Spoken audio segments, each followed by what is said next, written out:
On today's episode, I am chatting with Nick, who is a pillar in the barbecue community in Canada and North America. He is the owner of Bog Line Smokers. On today's episode of the Dine in 509 podcast, brought to you by Sifton Properties and Blackburn Media.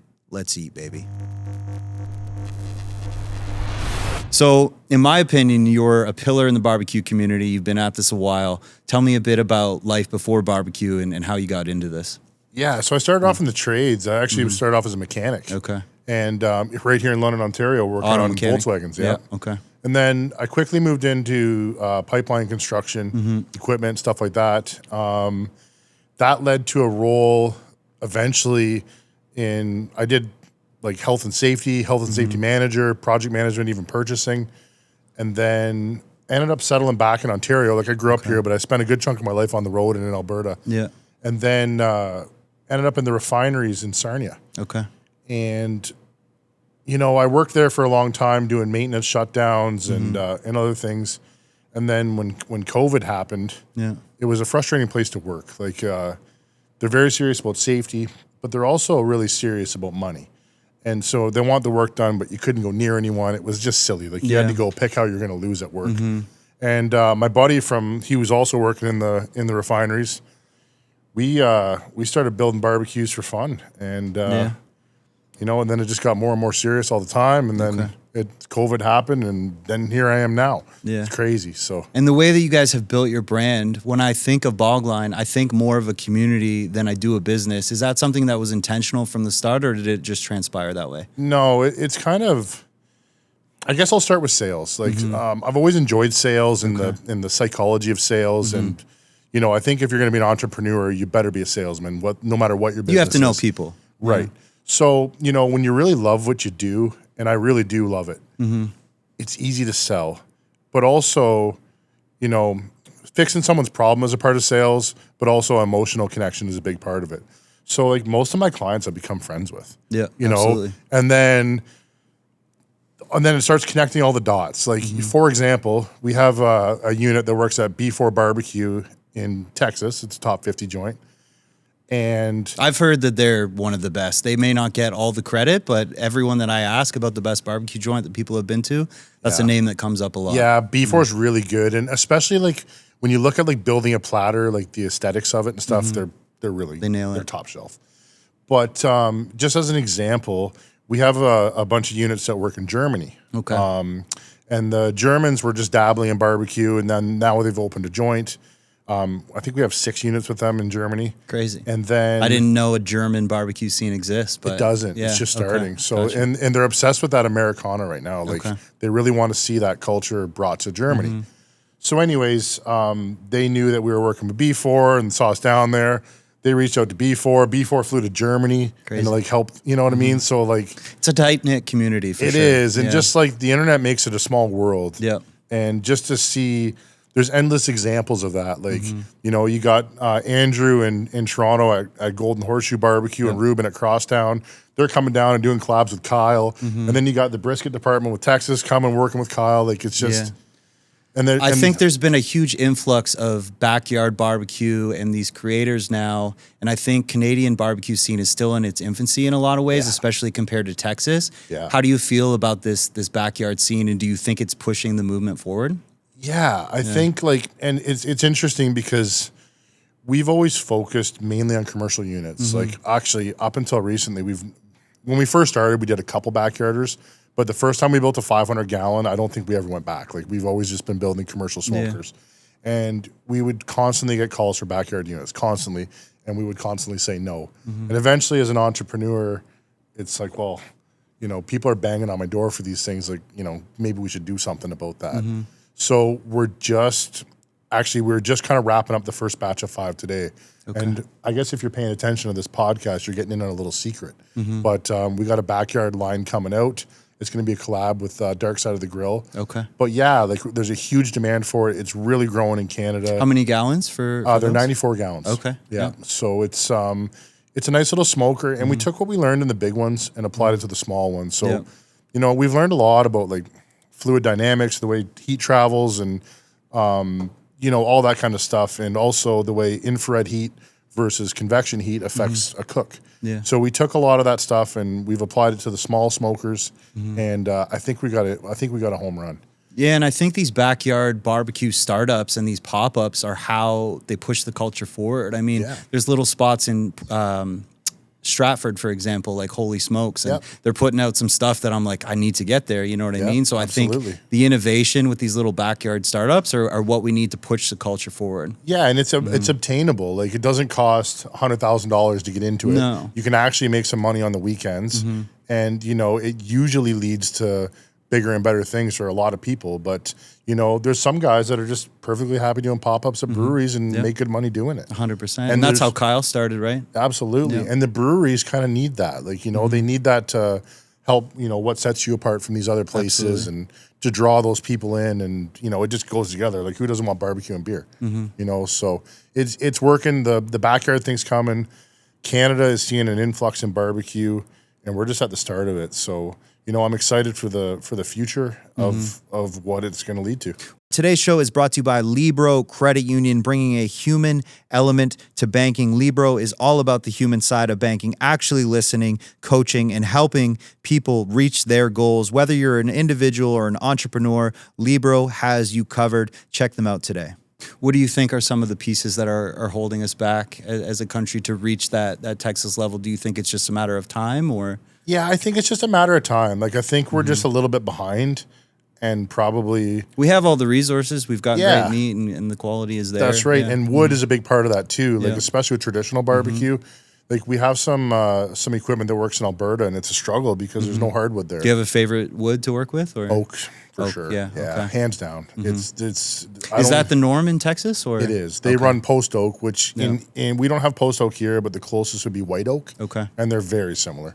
Gotcha. So oak it's got a good flavor profile. It's mild, it's neutral, but it really comes down to, you know, it lasts a long time, and you're putting wood in the smoker less often. You know, an offset smoker is cumbersome to run. Okay. You know, a Traeger, although it doesn't yield the same results, it's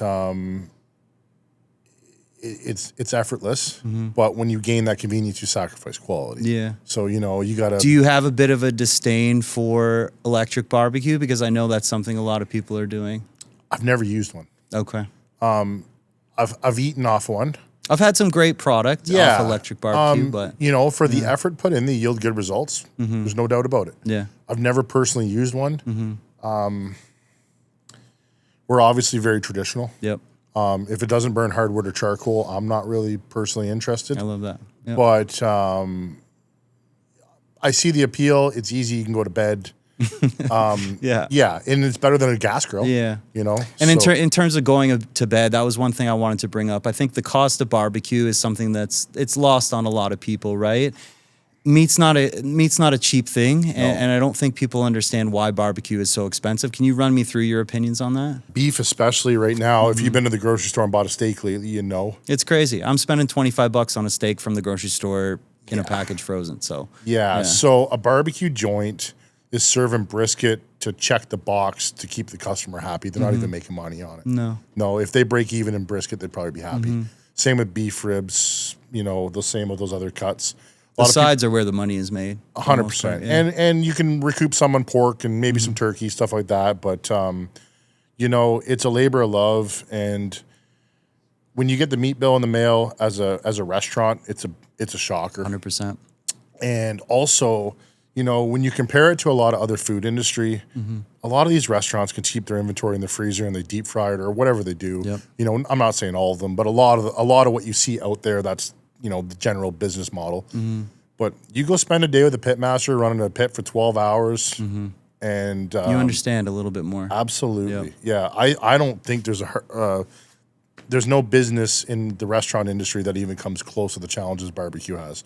Yeah, and I think that's one thing that's lost on a lot of people. You'll see fine dining, for example, and you get 2 ounces of meat on a little bit of pasta, and it looks pretty and it's delicious and it's done to a high level. Yep. But when it comes to barbecue, meat is one of the most expensive things to buy. The margins are incredibly thin, like you said, and people don't understand the time that goes into it. Yeah, and fine dining, and like, don't get me wrong, it's great, but just when you look at margins, the time spent, it's usually hot and fast cooking. You know, it's usually very quick.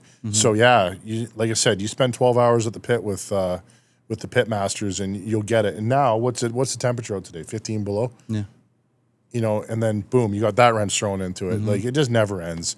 So yeah, it's really tough, but the guys that do it love it, and they have to love it, because a normal person, It's a labor of love. a normal person won't sustain that. You have to be a psychopath to get into a barbecue. little bit. A normal person won't sustain it. Yeah. So it's wild. And we have a sister company, Bog Line Bush Coal. Okay. So we actually produce like retort kilns, which turn hardwood into charcoal. Yeah. And it's not cheap, and it's kind of the same story. Like, we constantly say, well, people are like, well, this charcoal's kind of expensive. And I'm like, yeah, it is. But most charcoal that comes to Canada is from South America. Yep. And someone got paid nothing to make it. And, anyways, same story. Go spend 12 hours running the kiln with the guy that runs the kiln, splitting the wood, debarking it, loading it in, hand bagging it all. Like, it's crazy. It's a process, absolutely. It's a process. Yeah. So, we even get it from barbecue guys sometimes. This is kind of expensive. I'm like, really? So anyways, it's the same story. Like, 12 hours running that thing, blowing steam and smoke in your eyes. And it's a wild process. So, things that have that type of labor in them, you got to get paid for your time. It's like anything else, What do you think we're missing as a barbecue community, aside from time, that can push us forward? Is it innovation, do you think, or? No, I think it's like public education mostly. Okay. I think a lot of people don't know what proper barbecue is. And, once they start to learn what it is, these joints are getting busier and busier. Yep. Like, every year they grow. And I think it's education on everybody, whether it's a restaurant or whether it's even the consumer. Like, a place might have a brisket sandwich on the menu, but they really know what it takes to turn out a proper brisket. Some do, some don't. So I think it's more just learning the processes and gaining the knowledge to execute it, someone like Texas. And I always go back to Texas because that's kind of where most of our influence or inspiration comes from. Yep. But they really get it there. And 100%. It just took time. Because the history is there, right? Yeah. And you know what? And even when you look at the history of barbecue in Texas, like, it really has elevated, like, new school barbecue in Texas has really elevated its game even in the last 15 years. Like 15, 20 years ago, barbecue, it wasn't in Texas what it is today. Yeah. You got guys like Aaron Franklin and them who really took it to the next level and upped that bar, and then everyone's kind of coming up to meet it with them, and you're really seeing that happen. The innovators. That's right. And even still to this day, there's still barbecue joints in Texas that aren't that great. If you live in London, Ontario, and you're looking for something to do, you need to check out the My London app, brought to you by Tourism London. Whether it's food, activities, or anything in between, My London app has you covered. And we ran our own joint for a little bit too. So did you? Yeah, at the Under the Refinery same Market name, in Grand or? Bend. Okay. Yeah, Bogline Barbecue. Yeah. We needed that experience. If we're gonna help people. Well, I was gonna ask that. I mean, you're building the pits, you're building the smokers. Like, do you have experience in the cooking side as well? So early, actually, before I was a mechanic, I was a baker, and I did have some very limited culinary experience. But overall, no. I would say we're just good at observing, learning, and figuring it out. Yep. When our first pit we built was just out of necessity. We wanted to rent one when I got married, and you couldn't. So we worked in an oil refinery. So there's pipes and there's elbows and you figure it out. Yeah. And we actually used a website called smokerbuilder.com. It was a forum. And we went on there and we learned about the different theories and throat sizes and what size stack you need for what size cook chamber and all that stuff. And we did our research, and sure enough, our first pit ran really well. Okay. And so did the second, and so did the third. And we're still learning and still making tweaks today. Our 1,000 gallons, for example, are probably on their 6th revision. They're little things though, like the height of the baffle. Like when we first started, your attention to detail is something that stands out to me. Obviously, utility is number one, but the aesthetics of what you build, I think, is part of the reason that you stand out in the industry. I think it is too. And we've always really, as much as I didn't like working at an oil refinery, it also taught us to be who we are today. Like in that refinery, all the welds are X-rayed. Everything is like, there's no room, there's no compromise in there. There's not a lot of passion in an oil refinery. There isn't, but there is no room for bullshit. Like it's got to be right. and it's getting x-rayed. There's nowhere to hide. It's got to be right. So, you know, that level of standard was kind of carried forward with us, whether it's even from business sense to quality control to everything. But yeah, my business partner's, he's an artist too. And we just never compromise on quality and aesthetics. It's always got to be right.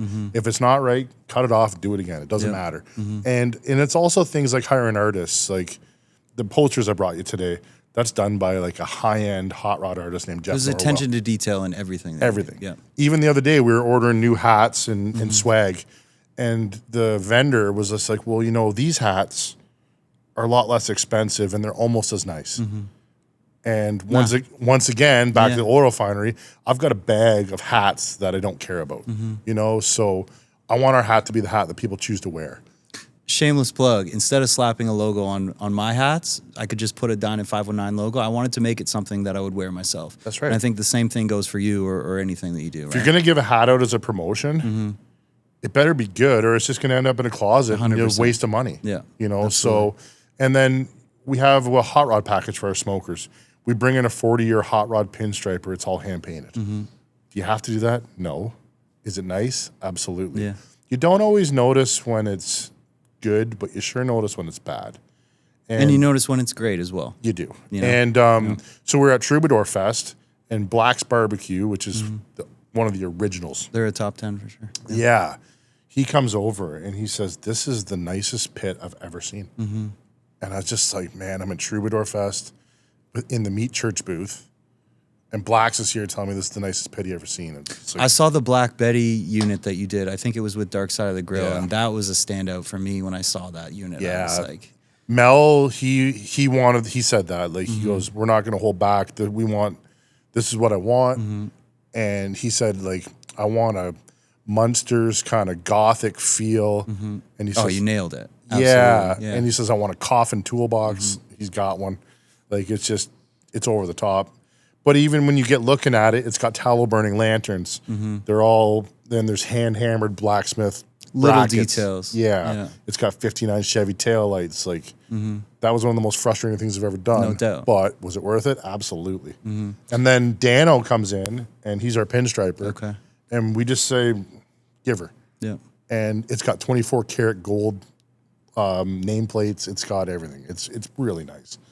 And Dano comes in, and he just gets it.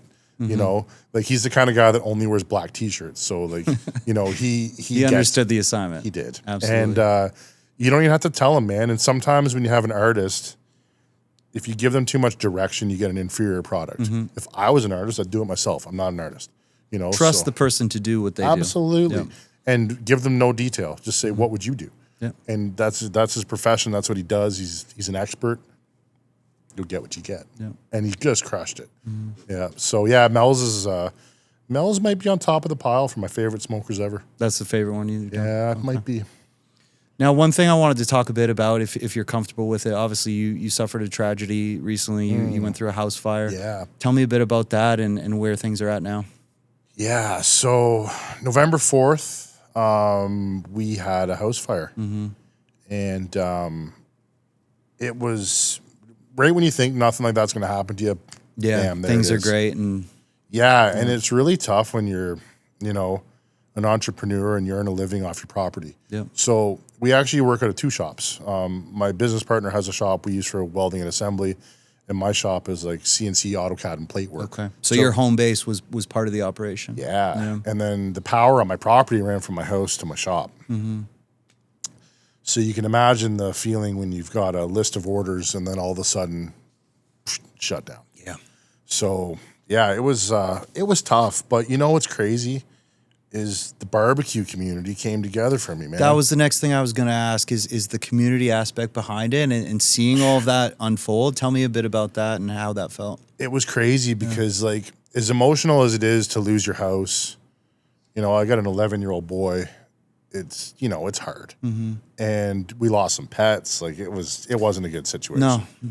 No. So even though it was this horrible situation, the week after, my feelings were actually positive because of the support and outreach we got. Like, I had more positive feelings than negative feelings. Yeah. And that's like, I didn't think that's possible, but here we are. It's funny how tragedy can turn into a blessing that way. Yeah. Like I just had no idea that many people were in my corner until I needed them. And like, just like, even like I got a guy from California that I've never even met. He's an internet friend, a fellow pet builder. He's like, we're going to do a fundraiser for you. And I'm just like, man, like just what? Like, you know, like. I think that's a beautiful piece about the internet too. As much as it's torn us apart, there's a lot of ways that it brings us together. Yeah, it's crazy. So yeah, it was a really unfortunate situation. At this point, my family and I don't want to, we're over it for the most part. Yeah. You know, it sucks to lose all your stuff, and of course pets especially. Yeah. Yeah. Luckily, the dogs weren't lost, and which is good.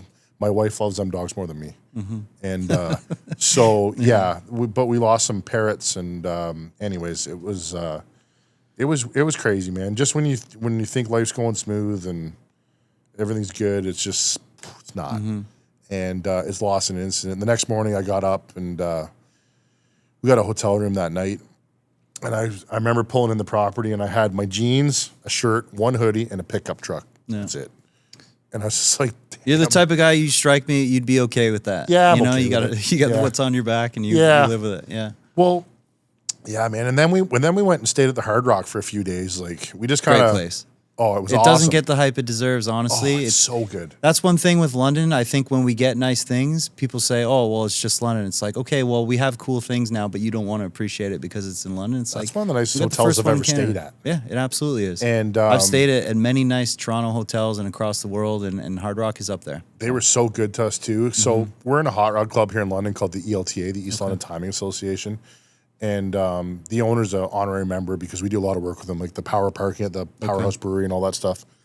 Anyways, I seen him the next morning at breakfast, and I went and said hi. And the reason I wanted to say hi to him was the night before we were there for dinner, and the waiter said, "Oh, what are you doing in town? What brings you here?" I'm like, "Oh, our house burnt down." And he's just like, "Oh, casual." Yeah. And so he says at the end of the dinner, he says, "I want you to take your son over to the Hard Rock gift shop." And I'm like, "Okay." And then we go over there, and the guy there says, "Yeah, pick whatever you want. It's on Terry, the waiter." Really? And I was like, "What? Like, That's come awesome. on." Anyways, so the next morning I seen the owner of the Hard Rock, Paul, at breakfast.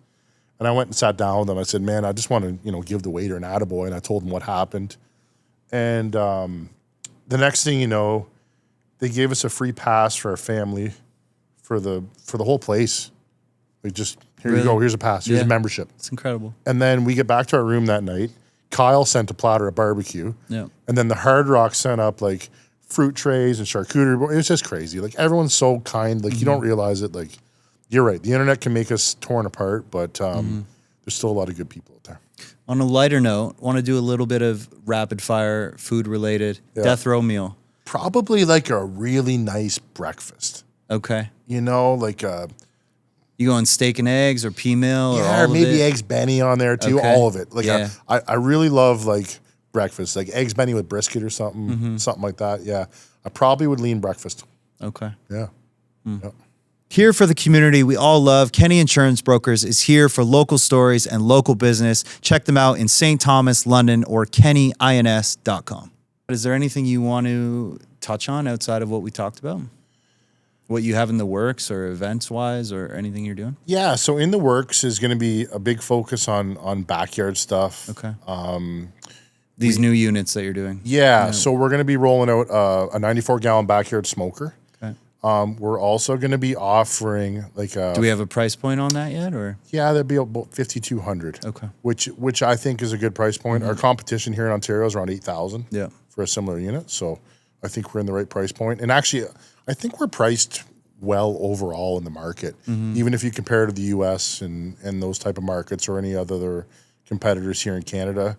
And then we're also looking at doing a 4-foot fire table and a 7-foot fire table for like a live fire cooking, like a more standard issue stuff, not custom.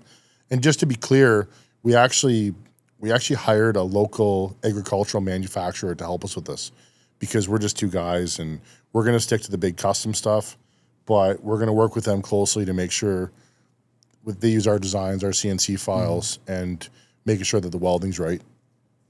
We're also going to be offering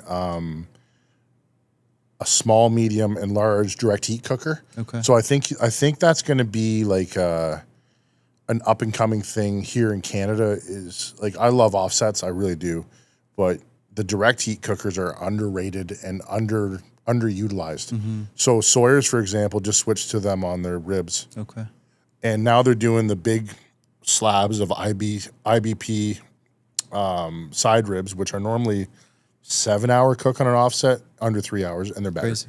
Yeah. Kyle has one too. In terms of Canadian barbecue, can you give me a top 5? Is that something you're willing to do?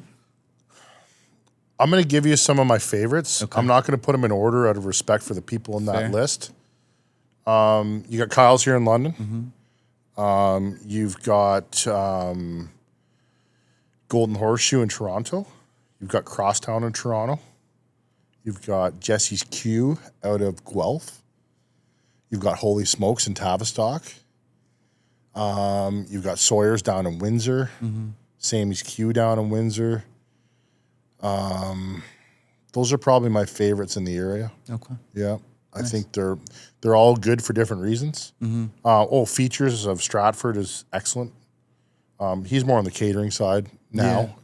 They do mostly breakfast, no? Well, Features is a breakfast restaurant, which Okay. actually just sold. Okay. And now it's Chris's Country Barbecue and Catering. And he does actually, that's another story. Speaking of like generosity, he messaged me when this fire happened. And He's the new owner of Features? No, he's the old owner. Okay. So he sold the breakfast restaurant and now just does barbecue catering. Anyway, and he does odd stuff too. He messaged me after the fire and he's like, I don't really know what to say and I don't really know what to do, but I know you're probably looking for a break from life, so I want you to come down to the restaurant. I'm doing a seafood boil. Yeah. So he was doing a seafood boil that was like takeout only. The restaurant was closed, and this is before it sold, but the whole restaurant was empty. He put a table in the middle, and it was me, my dad, my son, and my wife. And he come out and he dumped the biggest pile of seafood I've ever seen on this table.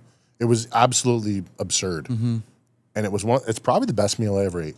Crazy. Yeah. Yeah. Yeah. So I told Just him that generosity and the fact that he was willing to do that, and that's what he knew Yeah. how to offer. And king crab, lobster, crawfish, scallops, shrimp, sausages, corn, potatoes, all boiled with that Cajun season. Unreal. Oh man. It was really good. So yeah, those are some of my favorites in the area. And then how about for the States? for the States. Yeah, favorite barbecue. Yeah, B4's up there. Burnt bean obviously is excellent.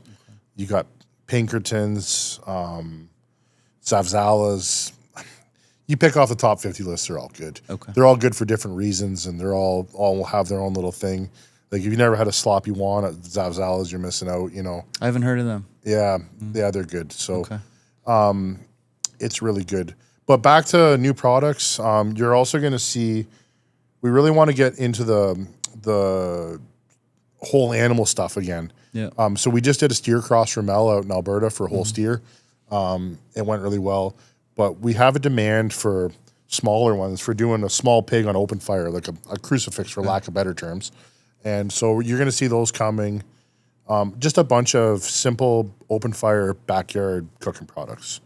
So it's a huge gap in the market, I think, in Canada. And this is going to range from stuff that's, the smoker will be on the high end at $5,200.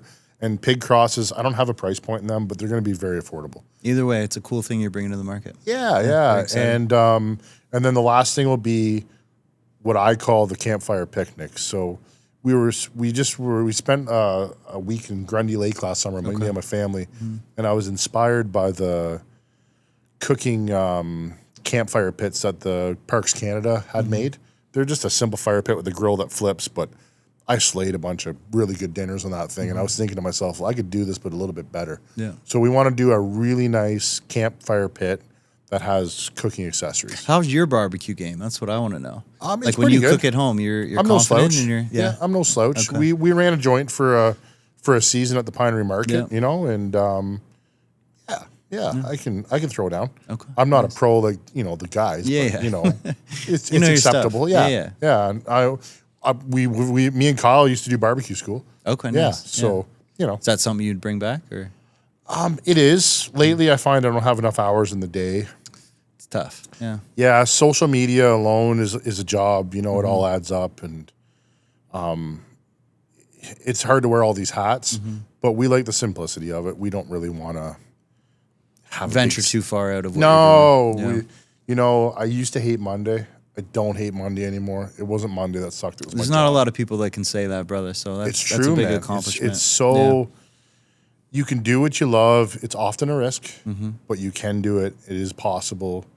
And it's cliche, but you know the old saying: if you do what you love, you'll never work. It's true. It's still work, but I used to dread Monday. Like Sunday night, I'd get this anxiety. I don't have that anymore, man. No, like, that's safe. That's one of the most beautiful things in the world. yeah. So it's really good, and we're blessed. There's a certain amount of luck in it, I think, too. I think we were just lucky to be at the start of the barbecue culture in Canada. You're at the forefront. You know, Yeah. you took steps that people weren't taking, and I think, like I said, Canadian barbecue is in its infancy. Yeah. But there's a lot to come from that, and I Yeah. think the resources, we have great quality meat, we have great land, and I think there's a lot of cool things Great to come for hardwood. Canadian barbecue. Absolutely. It's just heating up, no pun intended. So, cheers. bro. But yeah, it's good. Yeah. Yeah, man. So I'm excited. It's good, and yeah, the internet's a wild place. You know, that's where it all happens. Yeah, Preaching to the choir. yeah, man. Well, yeah, you know. Yeah. And you know what? I actually on the internet topic, I will say this, and I keep telling restaurants this. What I learned really quickly on social media, no one cares about the finished product in my world. Tell the story, add value. 100%. Yeah, And absolutely. we give away all the secrets of Smoker Builder. Yeah. All the dirty secrets that no one would give away, we give them all away. And for us, I can post a picture or a video of a beautiful smoker, and it does all right. We've had some finished product that does well. Tell them how you built it. That's right. And millions of views. Yeah, Like that's we just had a video. It was a simple time lapse. It wasn't even a good video about how we mount a firebox, mating 2 tanks together, which is a difficult task. And we don't do it the way everyone thinks you would do it. And it got like 17 million views. Because you know what? At the end of the day, the interest is 99%, and the people willing to actually go forward and do it themselves is probably 1%. It's the same reason bakers will do baking classes or sourdough, whatever it is. The classes will be full, but they're still going to sell all their bread. You can buy tomatoes or you can grow them. Most people buy them. It's true. And for us, if someone wants a smoker and they already have a full-on fabrication shop, they were going to build their own anyways. Yeah. For me, it shows our clients what we do, why we do it, and why it's good. Absolutely. So, anyways, yeah, the internet, I would say 90% of our business came from Instagram. Crazy. Cheers, man. I appreciate your time, and it's been a good chat. Likewise. Thanks, Jesse. Cool. You guys know I love discovering new neighborhoods and new communities. That's exactly why I want to talk about West 5. This is the first sustainable community in London, Ontario, built completely on solar energy. West 5 runs on solar energy, built with smart building technology, green space, restaurants, cafes, and everything in between. And right now, their Candela building is leasing stylish, energy-efficient suites. Plus, if you need extra room, West 5 has townhouse home rentals as well. Check them out today. You will not be disappointed.